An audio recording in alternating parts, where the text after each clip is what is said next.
Helo, croeso i gyfarfod Cymdeithas y Crwys.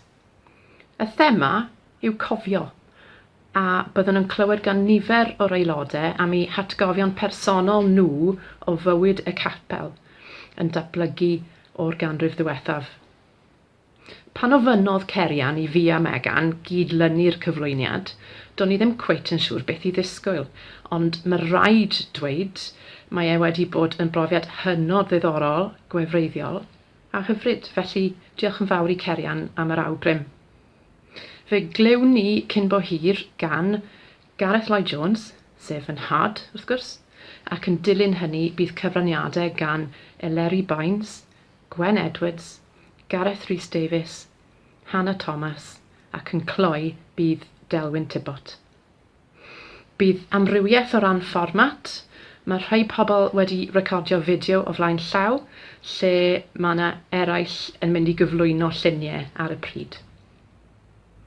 Felly, fe ddechreuwn ni gyda Gareth Lloyd Jones, a fe welwch chi fideo byr mae fe wedi recordio, ac yn dilyn hynny fe gewch chi weld lluniau o priodasau fy chwiorydd a fi. Un reswm penodol am gynnwys y lluniau hynny yw fod yna newid adeilad wedi bod, a hynny yn allweddol yn hanes y capel wrth gwrs. Felly fe briododd Ruth ag Alan yn yr adeilad blaenorol, gyda'r set fawr, tra bod Ceri ag Adrian a wedyn Julian a fi wedi priodi yn yr adeilad newydd. Ymlaen â ni te at Gareth Lloyd Jones. Cafodd ei eni yn 1927 yng Nghaerdydd, ac roedd a'i chwaer Glenys yn blant yn Ysgol Sul y Crwys. Dyma ni. Lleolwyd yn Eglwys ni yn Eglwys y Crwys tan 1987. Mewn adeilad oedd ychydig yn fwy na'r adeilad presennol. Pan oedd yn blentyn yn y 30au, bydde mwy o bobl yn mynychu eglwysi a chapeli nag yn awr. Bydde bron bob sedd ar lawr Eglwys y Crwys yn llawn ar fore a nos Sul. O dan i swm blynyddol, bydde aelodau yn medru cael eu henwau ar y seddau byddent yn eistedd arni yn gyson. Bydde nifer yn eistedd ar oriel hefyd. Cynhennid cyfarfodydd, saiat neu gwrdd-gweddi ar noson yng nghanol yr wythnos, a bydde nifer o aelodau a felly hanner cant yn ei mynychu. Cynhennid yr Ysgol Sul a'r Prynhawn Sul. Roedd dosbarthiadau'r oedolion yn y capel, a rhyw 6 o ddosbarthiadau i blant o wahanol oedrannau yn y festri. Bod bron pawb o'r oedolion yn siarad Cymraeg yn rhugl, nid oedd hynny'n wir am nifer o'r plant.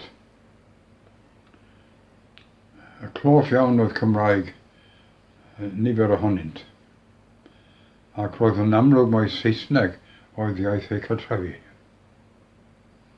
Oherwydd hyn, roedd angen cynnal rhai o ddosbarthiadau'r plant yn ddwyieithog.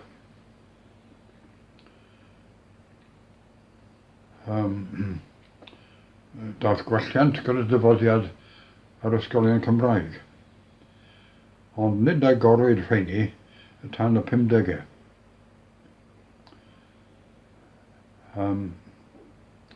Credaf mai fy chwaer a minnau oedd yr unig blant yn ysgol gynradd Marlborough Road oedd yn medru siarad Cymraeg yn rhugl.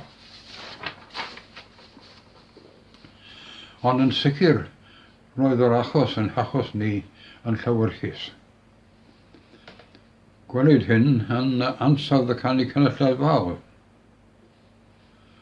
Yn achlysurol, bydde cwr o capel yn perfformio oratorio. Yn flynyddol, ar fore dydd Gwener a Groglith ac yn hynny'n cymanfaganu yn ein capel ni. A bydde aelodau Eglwys i Salem a Pembrokterws yn ymuno â ni. Hyderwn y gan weld yn hachos ni yn parhau yn iach ac yn fywiog.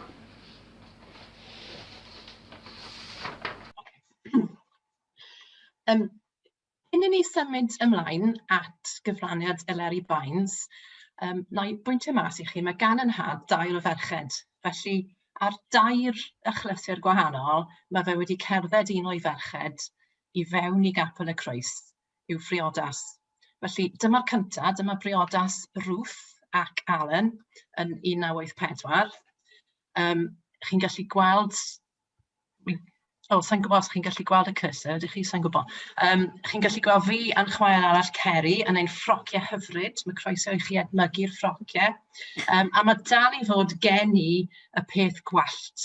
Ond i ddim wedi dweud hynny o'r blaen wrth Megan, a mae croeso i ti wisgo fe Megan unrhyw bryd.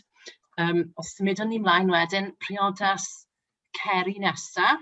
Un reswm am gynnwys rhain gyda llaw oedd mwyn dangos yr adeilad, felly dyma Ceri ac Adrian yn 1993 yn cerdded ar ei ffordd allan o'r briodas, a wedyn yn 1997 dyma fi, a wi'n licio'r llun ar y chwith. Mae dad yn edrych lot yn fwy nerfus na fi, mae rhaid dweud, ond wi'n credu hefyd mae'n llun hyfryd o cynnwyl yn ei regeiliau.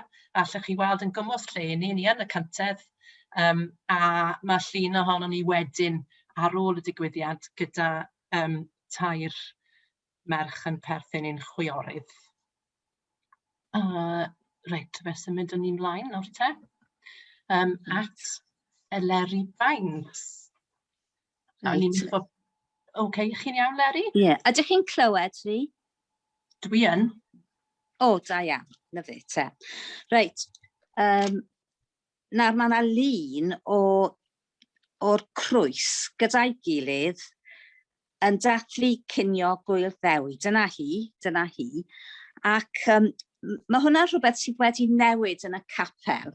Achos i ni'n mynd mas i ddathlu nawr, ond yr adeg hwnnw, o'n i byth yn mynd allan. I ddweud y gwir, o ddim llawer o lefydd yng Nghaerdydd, o'ch chi'n gallu mynd am bryd o fwyd yn y 50au, ond oedd pobl yn dwlu bod yng nghwmni gilydd, oedd y gwmnïaeth yn bwysig iawn. Beth ych chi'n gweld fydda ydy swper gwyl dewi, fi'n credu, fi'n gallu gweld cennin Pedr, a sylwch ar y llestri, wel, ar y tebot a phethau reit ar y treu fyna. Nawr, roedd chwiorydd y capel yn cyfrannu'n hael ac yn helpu baratoi bwyd ar gyfer bob achlysur fawr yn y festri, ond gwraig y gweinidog, sef Mrs Lodwick Jones ar y pryd, a gwragedd y blaenoriaid oedd yn trefnu a gwneud y te. Nawr, doedd dim y fath beth a thegell trydan yr adeg hynny, a rhaid oedd cynnau boiler oedd yn y gegin fach wrth gefn y festri. Roedd y boiler yn anffodus yn tueddu ffrwydro wrth ei gynnal, ac mae gen i gof o Mrs Lodwick Jones ar ei phenluniau o flaen y boiler a sbilsen neu matchen hir yn ei llaw, a gwragedd y blaenoriaid mewn hanner cilchoi chwmpas a'i bysedd yn ei clistiau yn disgwyl yn betrisgar am y ban. Felly oedd hi'n gorfod bod yn ddewr. Ond, ac wrth gwrs oedd e'n beth mawr. Chi'n gwybod, o'ch chi'n gorfod cludo dŵr berw nôl am lan. Felly fi ddim yn credu fydden ni'n gallu wneud hwnna gyda diogelwch a iechyd y dyddiau hyn.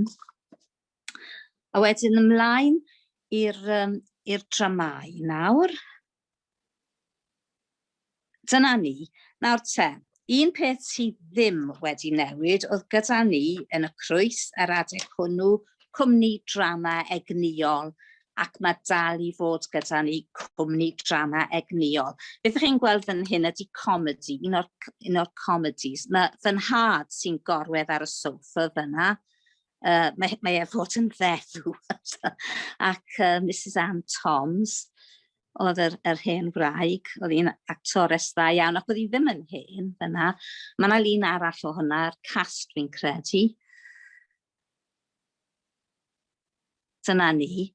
A Mr Lodwick Jones, dyna beth oedd diwedd y ddrama, oedd Mr Lodwick Jones yn rhedeg mewn trwy'r drws tu cefn ac yn neidio lawr o'r llwyfan gan weiddi.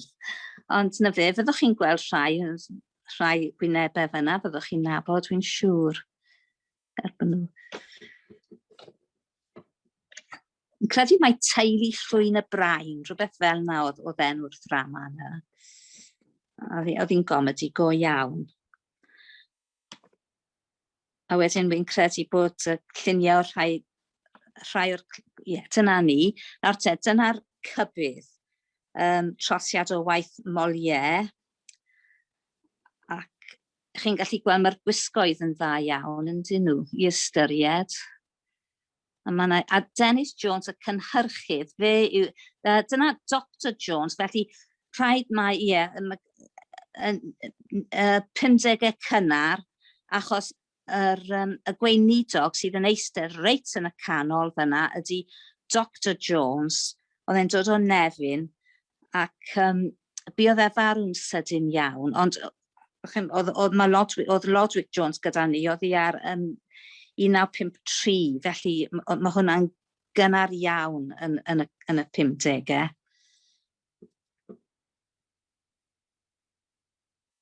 Ie, dyna ni eto. Credu mai Dennis Jones oedd yn cymryd y brif ran fyna, fe oedd yn cynhyrchu. A wedyn mae yna un arall yn dod fyny nawr, a edrychwch ar hwnna, Lily'r Grog, Cast of Thousands, edrychwch arnyn nhw I gyd.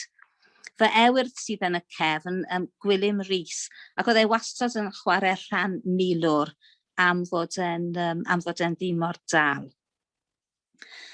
Felly, Lily'r Grog, gwaith John Masefield oedd hwnna, ac wedi I drosi gan Cynan.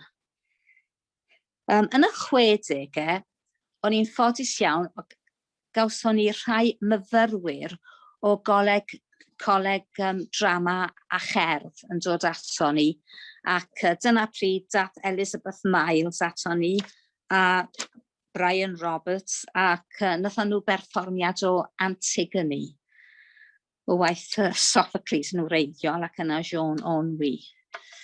Felly dyna ni, oedd grŵp drama yn iachus iawn, fel mae e'n dal I fod. Diolch yn fawr. Diolch yn fawr Eleri, fi'n teimlo bach yn starstruck nawr. So, symudwn ni ymlaen nawr te at Gwen Edwards, a mae gennym ni fideo arall i'w chwarae.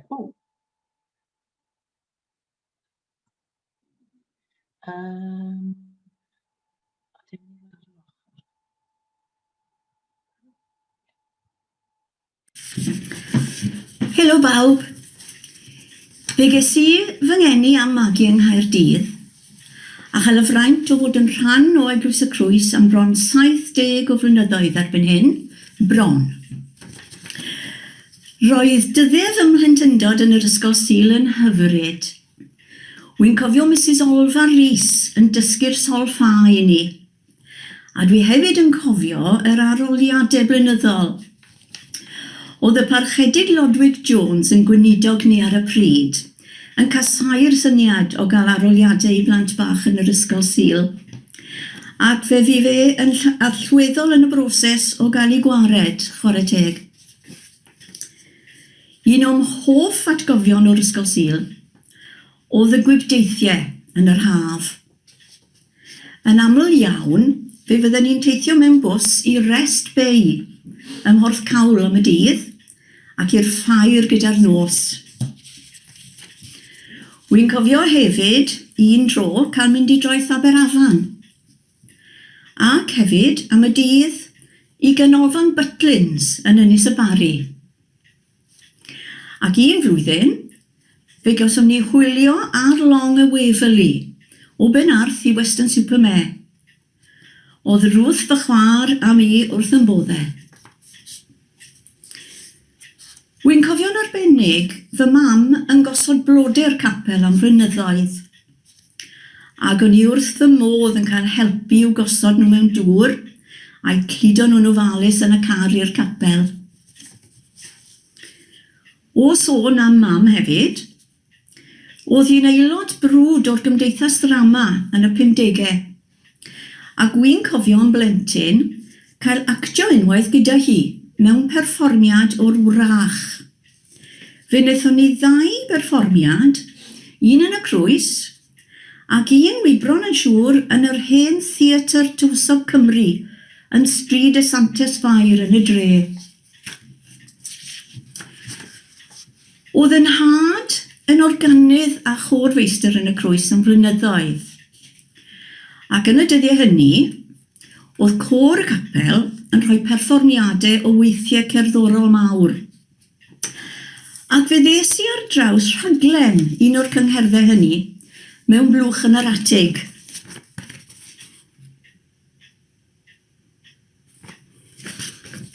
Meseia Handel gan Gôr yr Eglwys. Mynydiad trwy raglen 30 ceiniog. 1973, nos Sadwrn Rhagfyr y cyntaf. Ac dwi'n sylwi ti fewn bod yna gerddorfa fach o ieuenctid y capel wedi bod yn cyfeilio. Ac hefyd, mae fe'n rhoi gwybodaeth i ni o'r gweithiau a berfformiwyd yn y gorffennol. Na i ddarllen nhw allan.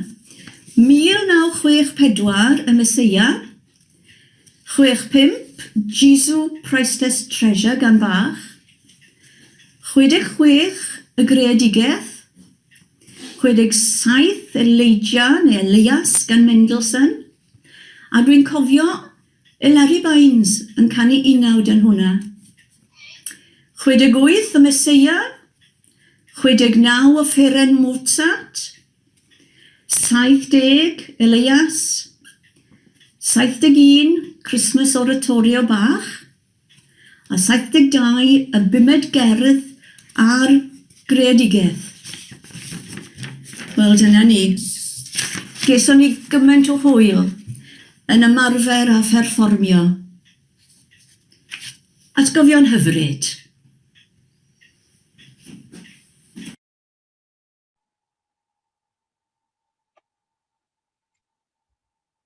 Hyfryd, diolch Gwen. Beth sy'n taro fi yw'r uchelgais o ran y gweithiau cerddorol a'r raddfa mawr oedd yn cael eu cynnal yn y capel. A dyna ni wedi gael hefyd, pan glywodd Megan, bod aroliadau yn digwydd yn yr ysgol Sul, wedodd hi, byse hi wedi trefnu bod yn absennol ar y dyddiau hynny. So, na ni ddim rhoi gwybod am hynny o'r staff glantaf, neu tenor beth bynnag. Reit, ni'n symud ymlaen nawr te at fideo arall gan Gareth Rhys Davies.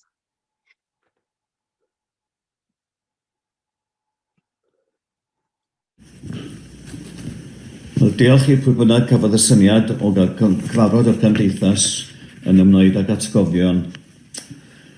Atgofion yn brofiadau sy'n dechrau brylynu. Dwi'n meddwl am atgofion fel agor tap, y dweud y gwir, a gyntaf mae y llif nhw yn cychwyn yn anodd iawn rhoi paid arno fo. Ond atgofion ni'n mynd yn ôl o'r Crwys, yn mynd yn ôl dros hanner 100 mlynedd bellach. Yn wir, roeddwn ni rhyw nos Sul yn cyhoeddi o'r pulpit ac rhoi dyddiad i ryw gyfarfod a mi drawodd o fi yr amser hynny. Mae hanner 100 mlynedd yn union i'r Sul hwnnw ddes i i'r Crwys yn y lle cyntaf. Ac reit ar y cychwyn hwnnw, lle oedd yr argraff yna o'r bobl ac o'r eglwys sydd wedi aros yn y co.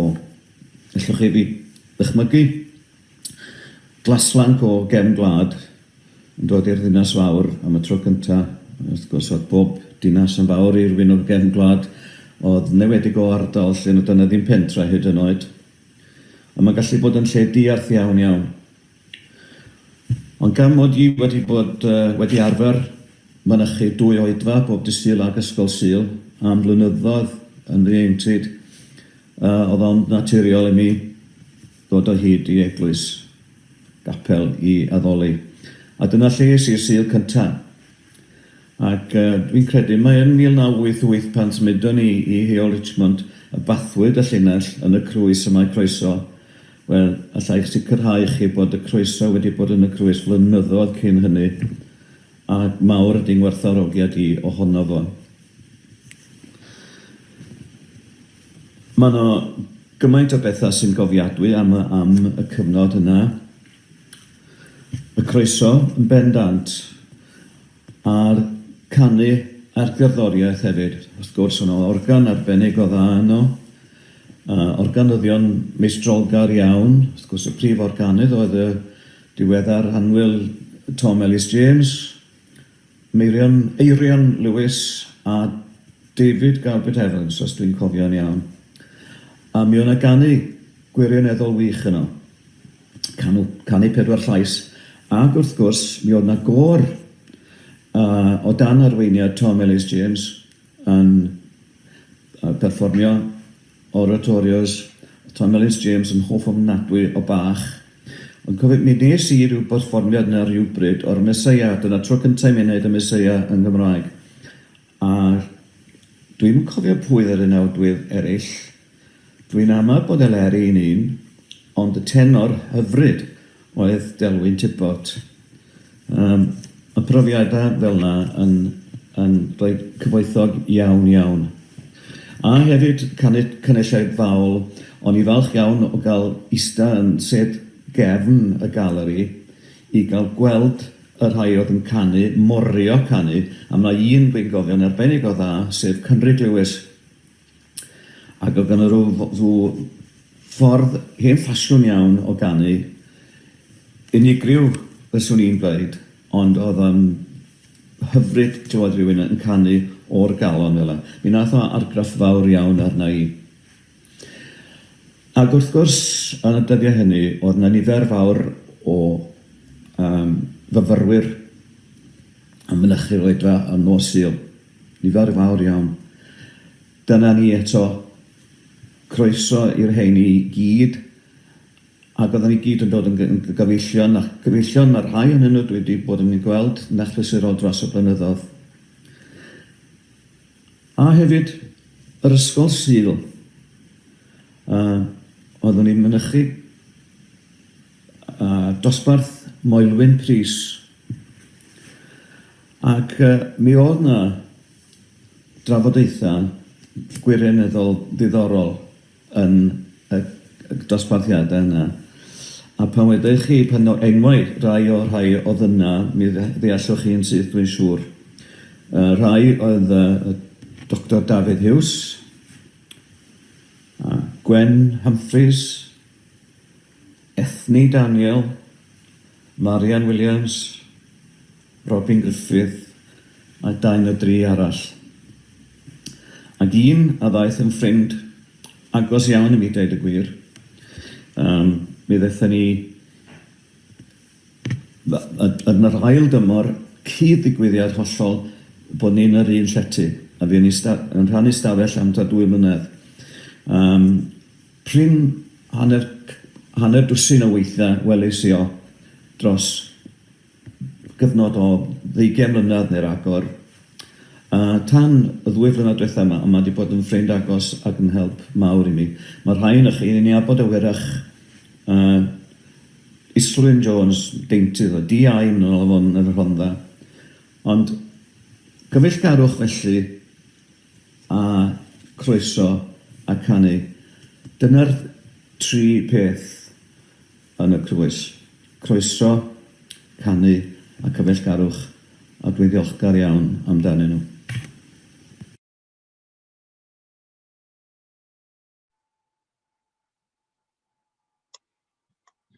Diolch yn fawr Gareth, a am grynodeb hyfryd, na i jyst dweud eto, croeso, canu, cyfeillgarwch. Hyfryd iawn. Reit, ymlaen at Hannah. Helo. Hyfryd, diolch. Diolch yn fawr, a diolch am y cyfle i gymryd rhan.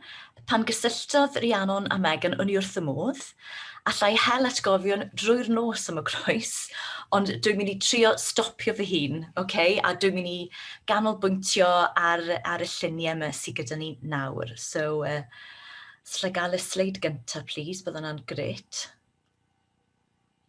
Wel, drychwch ar hwn. Diolch i ti o Dduw am fwyd a dillad ac am bob peth arall. Hannah.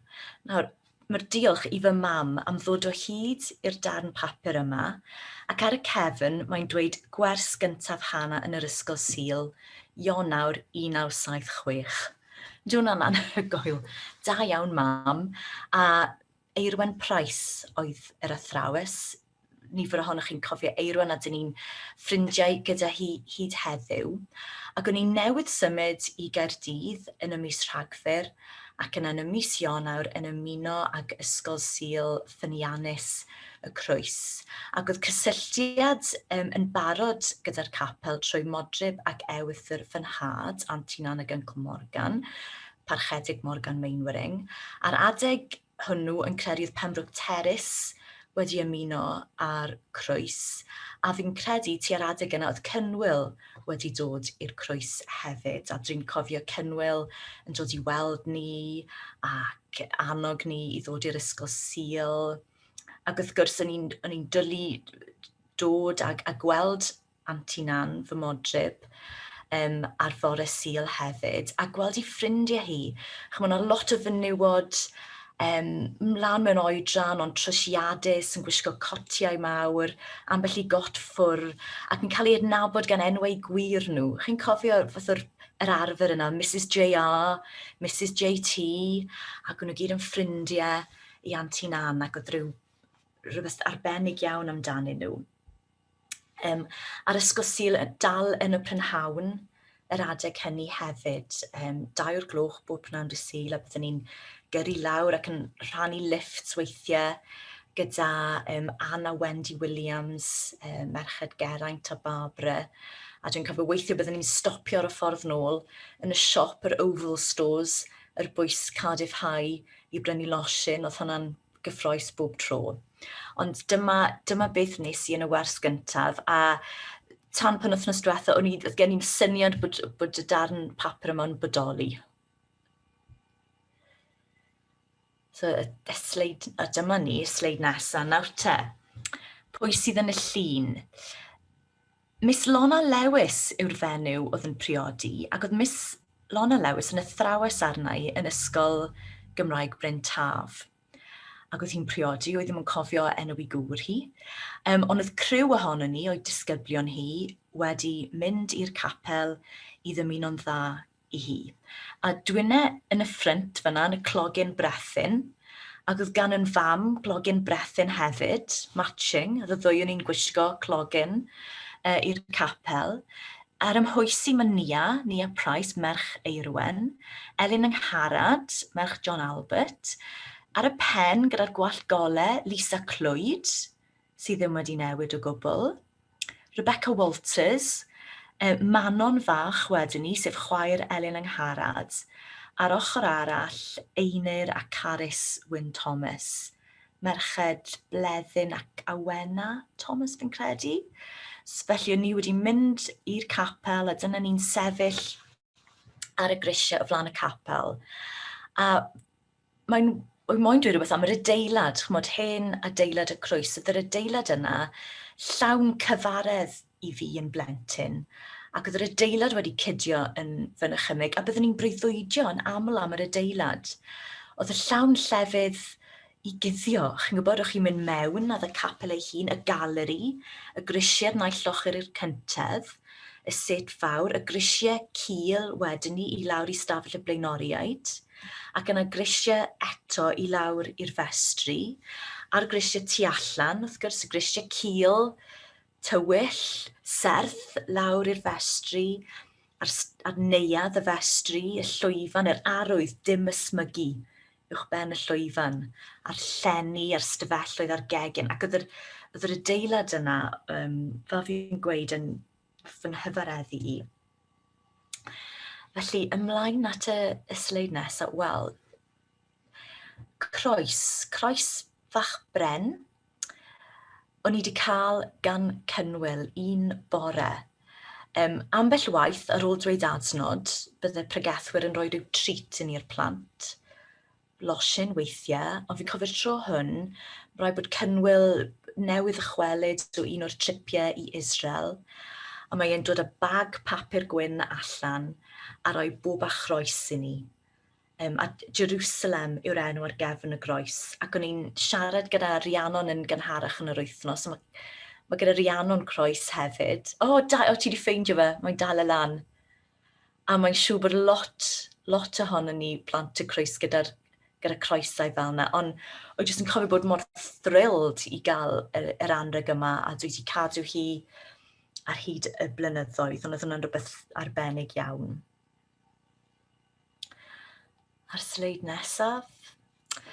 Dyma ni llun o blant yr Ysgol Sul yn 1984, falle pan oedd yr Ysgol Sul ar ei hanterth, gyda'r holl blant yna, yr holl athrawon gwych oedd gyda ni, a dan arweiniad Miss Eiri Humphreys wrth gwrs. Ac oedd Miss Humphreys yn gymeriad cryf, yn dod hi'n bersonoliaeth fawr, ac yn trefnu y gwasanaethau epic, y sioeau, y pasiantau, yr ymarferion, y nerfusrwydd, ond dwi'n cofio cymryd ran, a hefyd mwynhau gweld y plant mawr yn cymryd ran, Siriol, a Fion, a Wyn Innes, Robin Anderson, pobl fel yna, oedd yn ymddangos gymaint yn hŷn na ni, a gweld nhw'n perfformio. Dwi'n cofio'r partïon Nadolig o'n i'n cael yn y festri, a'r cyffro, clywed clychau ar y gwynt, canu pwy sy'n dŵad, rhywun yn pipo tu fas i weld os oedd Siôn Corn yna. Cofio dysgu gweddi'r arglwydd, a chi'n meddwl pan mae gweddi'r arglwydd jyst yn synnau, jyst sŵn yw enw fe, i dda chi'n dysgu a chi'n adrodd, ac yna y synnau yn troi'n geiriau ac ystyr iddyn nhw. A dwi'n cofio un tro, fe gynhalon ni eisteddfod yn y festri, falle tua'r amser yma falle, ac oedd yna wobrau ariannol yn yr eisteddfod yma, ac o'n i'n meddwl bod hwnna'n rhywbeth ffantastig. Felly dyma fynd ati i gystadlu mewn cymaint o gategoriau ac o'n i gallu, ac yn cofio ddes i'n ail, ysgrifennes i gerdd am fy meic. Mae gen i beic gwyrdd sy'n sgleinio yn yr haul. A'r ail bennill gallai mynd â fy meic i unrhyw le o Gaer Edyn reit lawr i'r de. So mae beth mae Alun Tobias yn meddwl am hwnna. Ond ges i'r ail wobr a nes i losin hefyd, losin cartref. O'n i wedi gwneud defnyddio marzipan a wedi creu peli marzipan a wedi rhoi nhw mewn siocled ac o'n nhw'n edrych fel mes. A nes i ennill wobr ariannol am wneud y losin yna. Felly oedd yr eisteddfod yna yn un llwyddiannus iawn i fi. Felly o'n i wedi joio hynna. O'n i'n mwynhau tripiau hefyd i Borth Cawl. Fi'n cofio eistedd yn y gwynt ar glaw ar y traeth yn Rest Bay a mynd i'r caffi i gael sychu mas. A fi'n cofio mynd i Fai Caswell, Parc Porthceri, Pensgynnor. Chi'n cofio pa mor wych oedd Pensgynnor? Gyda'r holl anifeiliaid yna, dwi'n cofio'r trip yna. Ac yna, pan o'n i'n hŷn wedyn ni, dwi'n cofio pan o'n i'n yn cael yn derbyn, dwi'n cofio mynd i dŷ Cynwyl a Carol i gael rhyw gyfarfod. A Cynwyl yn dod â fflatiad o Kit Kats i ni gyd. A y Kit Kats mawr, chi'n gwybod? Ac oedd hwnna wedi creu argraff hefyd. O'n i'n pleased iawn gyda hwnna. So lot fawr o atgofion o'r Ysgol Sul ac yn dydyn ni wedi bod yn lwcus ac yn lwcus nawr i gallu rannu rai o'r traddodiadau yna gyda'n plant ni hefyd. Nawr te, pwy sydd yn y lluniau yma? Fi'n siŵr bod chi'n adnabod y plant yma. Na i ddechrau gyda'r bechgyn ar y chwith. Mae gyda ni Dafydd, mab Lona, a Hugh a Geraint, mab John, Lloyd a Buddig, a Jonathan fy mrawd i yn y Streips. A yn y llun arall wedyn ni Nia Rowlands, merch Clive, Finna yn y canol, a Mared, merch hynaf Lona. A mae'r lluniau yma o'r clwb trwro. Oedd Lona wedi dechrau clwb trwro, a dwi'n cofio cael gwahoddiad gan Lona ar ôl capel un wythnos, nodyn bersonol yn sôn am clwb trwro ac yn gwahodd, ac oedd hwnna'n rhywbeth arbennig yn blentyn, chi'n gwybod, cael nodyn personol. Ac oedd clwb trwro bob nos Fercher yn y festri, a bydde Lona'n dod i'n casglu ni ac yn mynd â ni i'r festri, a bydden ni'n chwarae gemau ac yn gwneud crefftau ac yn dysgu gwersi pwysig o'r Beibl, ond bydde'r cyfan yn hwyl ac o'n i'n joio, o'n i wrth yn bodd. Ac oedd rhaid i ni gael bocs trwro. Felly yn y bocs oedd yna siswrn a glud a peniau a phensiliau, a byddwn ni'n dod ar bocs bob wythnos. A dwi'n cofio, wnaethon ni lot o bethau da, o'n i'n cefnogi elusen tŷ y ffynd.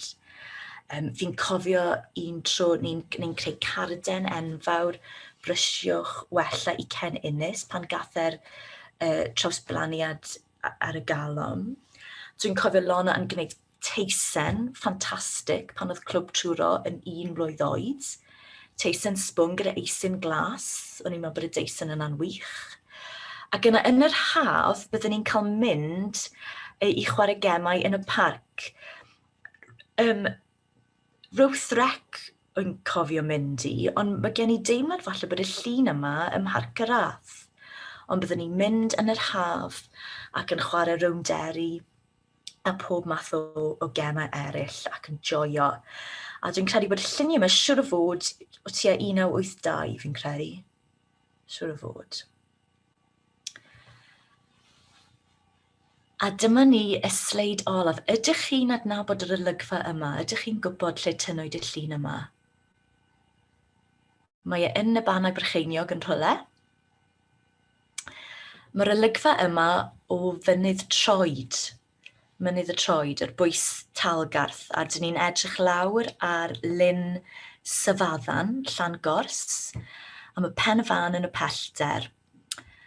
A buon ni lan Mynydd y Troed cwpl o wythnosau nôl, es i a ffil ar merched lan yna.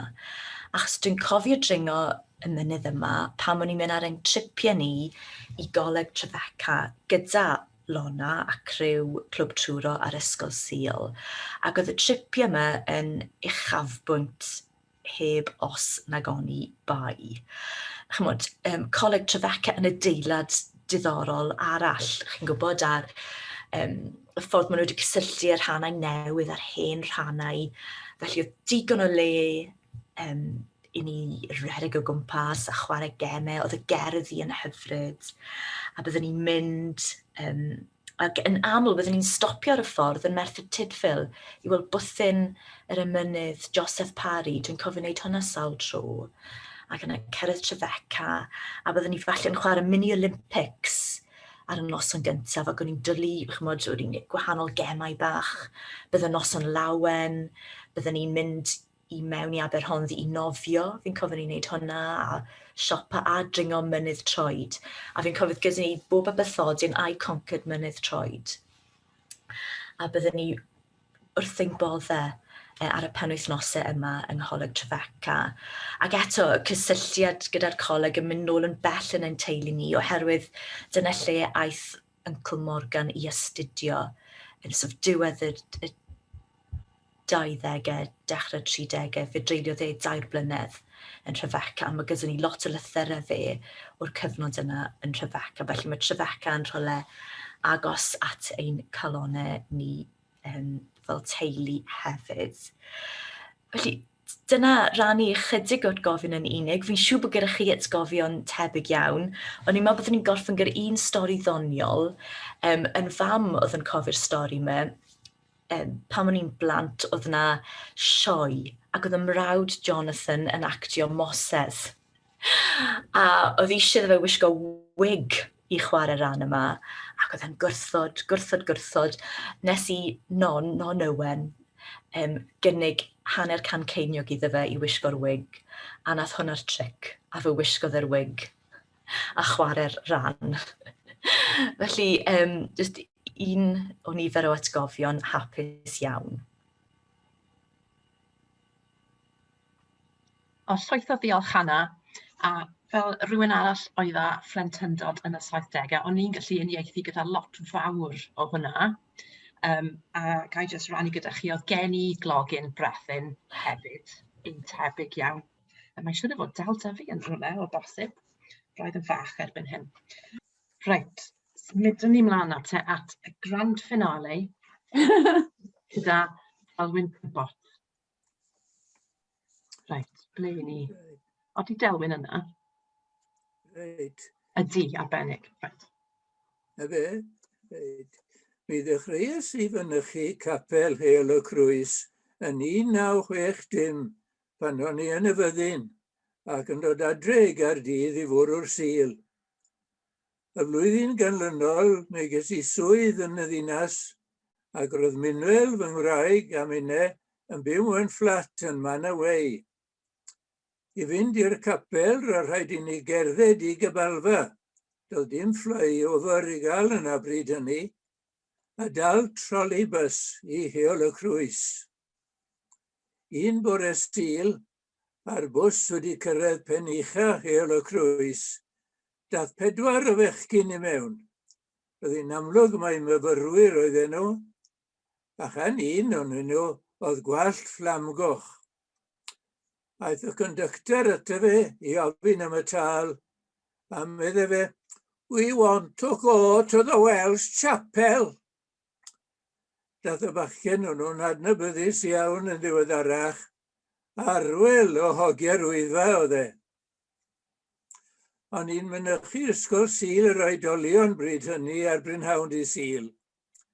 Roedd yna 7 o ddosbarthiadau yn y capel, pob un yn llenwi 2 gôr.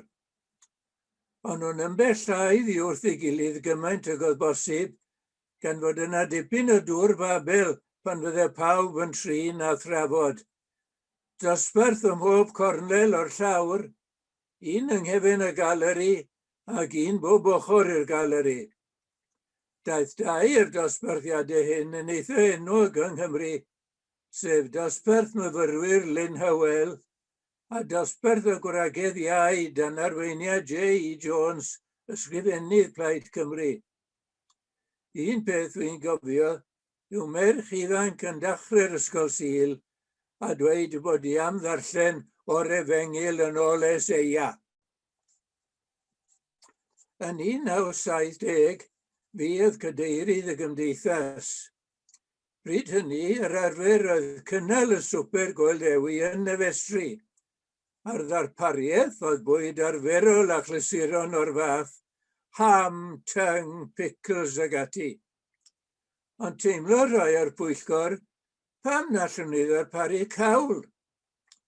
Felly, dyma merched y pwyllgor yn mynd ati i wneud sosbaned sylweddol o gawl bob un yn ei chartre, ac yna dod ag eir festri Brynhawn y swper, a roi'r cyfan gyda'i gilydd mewn un crochan i'w dwymo. Oedd yr arbrawf yn llwyddiant mawr, a dyna pryd y cafwyd y disgled pwrpasol sydd yn dal yng nghegin y capel newydd. Y gŵr gwadd y noson honno oedd Jim Parknest, cyfaill i fi ers dyddiau coleg. Roedd e'n weinidog Eglwys Priordy Caerfyrddin ar y pryd. Mi ofynes i hefyd i gydweithiwr i fi yn yr amgueddfa werin, Eryl Roberts, i ddod i adrodd i ni. Y darn o ddewisodd oedd y rhan honno o nofel tir Roland Hughes, William Jones, lle mae William Jones yn ferniadol iawn o'r bron a fficls roddodd i wraig o'i flaen fel swper chwarel. A wrth ddiolch i Eryl, mi fentisies i ar y cyfle i weid i bod hi'n beth da yn bod ni wedi darparu rhywbeth amgen y noson honno. Dechrau 70au, fe symudodd y parchedigau Mar Mainwaring o fod yn weinidog Eglwys Pembroke Terrace i fod yn ysgrifennydd y genhadaeth. Ac fe benderfynodd yr henaduriaeth y dylai'r eglwys honno a'r Crwys ddod at ei gilydd yn un o faleth dan fugeiliaeth y parchedig Lodwy Jones. Ond mewn ychydig flynyddoedd, fe dderbyniodd ei alwad i fod yn weinidog yn Llambed, ac felly rhaid mynd ati gael gweinidog newydd i'r ofalaeth. Etholwyd pwyllgor bugeilio o aelodau'r ddwy eglwys a funen ysgrifennydd iddo. Bydd pwyllgor ddim yn hir yn penderfynu mae'r parchedu Cynwyl Williams Dinbych ddylai fod yn weinidog arno ni. Felly fe aeth 5 ohono ni ar noson braf o haf i Drebeca i gael trafodaeth gyda Cynwyl. Yn ystod y siarad, fe ddigwyddodd Cynwyl ddweud bod ganddo fe drwydded i yrru bws, Public Service Vehicle Licence, PSV Licence. A wrth adrodd yn ôl i'r prif bwyllgor, byddwedodd R.T. Davies, pen blaenor Pembroke Terrace, fod gan Cynwyl PVC Licence. Cyn dod â pethau i fwcl, fe benderfynodd aelodau Pembroke Terrace eu bod nhw ymuno gyda'r Crwys yn un eglwys. A rwy'n cofio Sul cyntaf Ionawr 1976 yn dda. Cynwyl yn weinidog newydd arno ni, yn pregethu am y tro cyntaf ar y testun cenwch i'r arglwydd ganiad newydd. Ac aelodau'r ddwy eglwys yn cydaddoli am y tro cyntaf fel un eglwys. Oedd y capel yn orlawn, ac un person yn dweud wrthai fod angen bocedi i dderbyn y casgliad. Ymhen ychydig amser, daeth bod i weld mor anaddas oedd y capel, yn enwedig y festri ar gyfer ysgol Sul y plant. Roedd ysgolion newydd golau yn cael eu adeiladu ar gyfer addysg bob dydd, ond rhyw stafell dywyll bron yn danddaearol oedd festri. Roedd hi'n anodd ar yr athrawon wrth geisio darparu addysg grefyddol mewn lle o'r fath, ac fe gael plant argraff wael o beth oedd yn cael ei ddysgu yno. Roedd mwy o amrywiaeth gweithgareddau yn digwydd, yn fwy na dim ond cwrgweddi a seiet, ond heb yr adnoddau pwrpasol. Hefyd roedd cyflwr yr adeilad yn gyffredinol yn peri gofid. Felly, beth bwyd ati chwilio am adeilad arall mwy addas, neu safle i godi adeilad newydd arno fe. Bwyd yn chwilio am flynyddoedd, yn gweld manteision ac anfanteision gwahanol adeiladau a safleoedd, a anghytuno a methu gweld ffordd ymlaen. Ond yn y cyfamser, roedd pawb ar ei deng ewin wrthi yn codi arian i gronfa dyfodol y Crwys, gan wybod fod yn rhaid gwneud rhywbeth. Ond o'r diwedd, yn damweiniol bron, daethpwyd o hyd i'r adeilad presennol yn Hale Richmond, adeilad ag iddo fan nifer o fanteision, cyntedd eang i gymdeithasu ynddo hyd yn oed ar dywyddgarw, ardal y gellid i addasu yn gegin helaeth, ac ystafellodd lle gallai dosbarthiadau'r ysgol Sul gyfarfod ar wahân.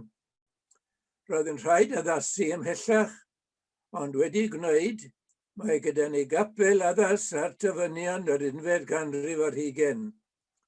Roedd yn chwith gadael yr hen gapel a fy'n gartref i ni am yn agos i 100 mlynedd, ond braf oedd cael edrych ymlaen at dyfodol bendithiol.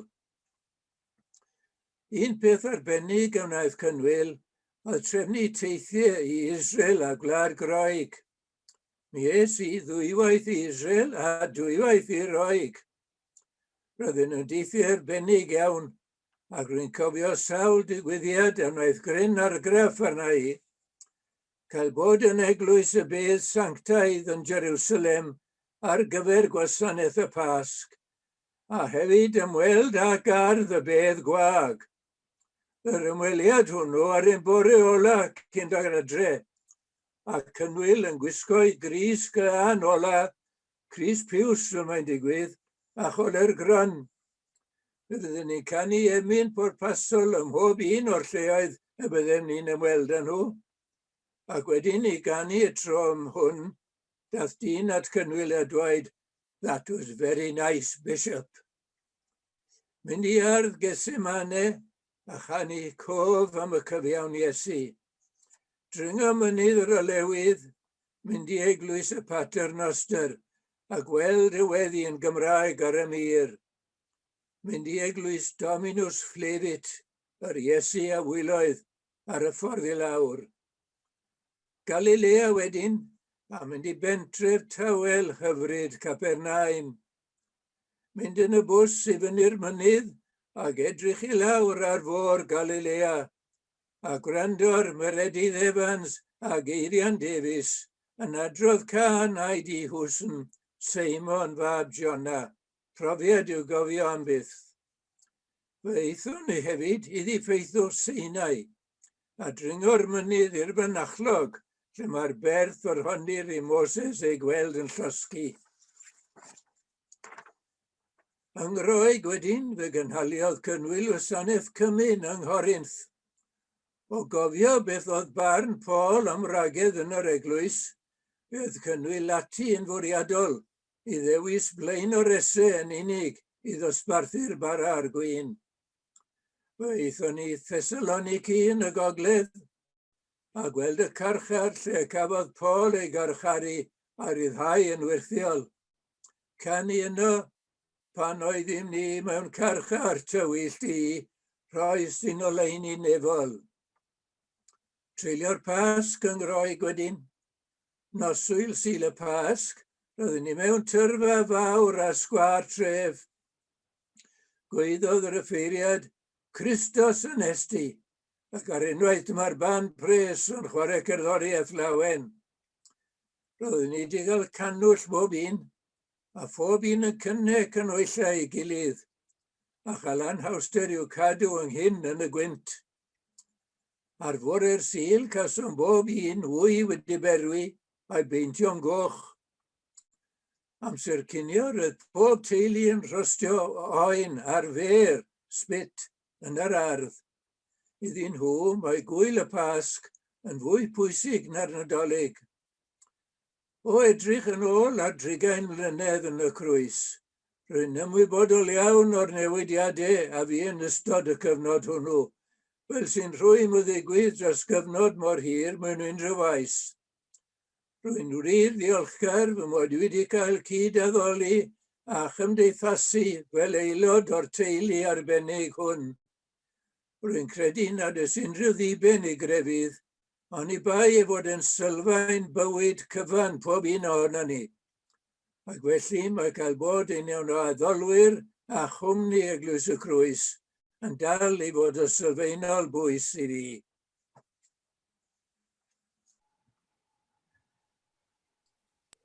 Waw, hyfryd iawn. Diolch yn fawr iawn, Delwyn.